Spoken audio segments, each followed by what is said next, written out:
long waits are forcing those who can afford it to go private.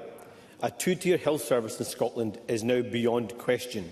If you can stump up the cash, then you can get the care you need.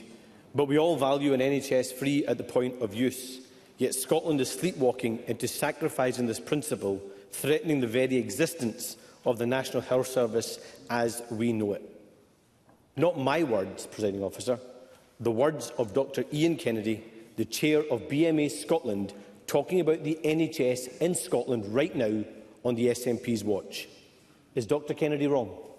First Minister. I have the greatest respect for the comments of Dr Kennedy, and I listened and read Dr Kennedy's comments with great care, and I take them seriously, because Dr Kennedy makes a significant warning to us about what lies ahead. Absolutely. I have been completely candid. I have been...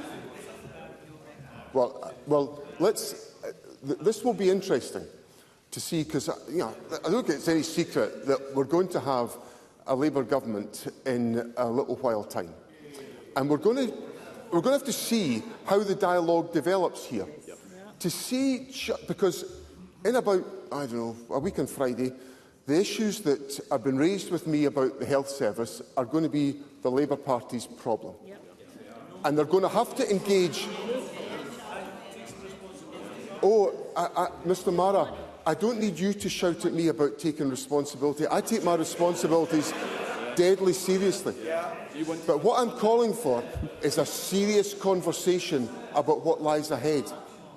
Because the health service is a product of the investment we can make through the public finances.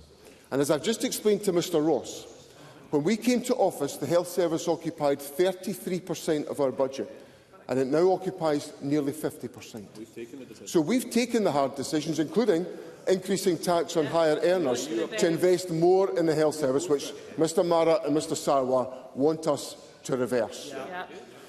Now, if we look ahead, the Labour Party is proposing an extra £134 million of investment in the health service in Scotland as a consequence of their election victory.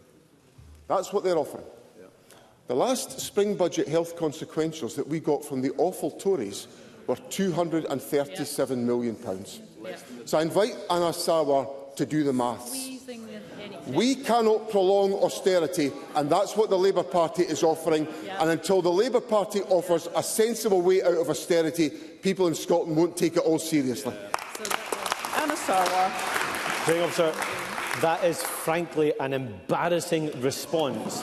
You have been in charge of the NHS for 17 years, and the chair of the BMA is saying we now have a two-tier health service under an SNP government, and all John Swinney spoke about was what would happen if, as I hope, and many in Scotland hope too, we get a Labour government after the 4th of July. What about this government's responsibility and what's happening to people right now?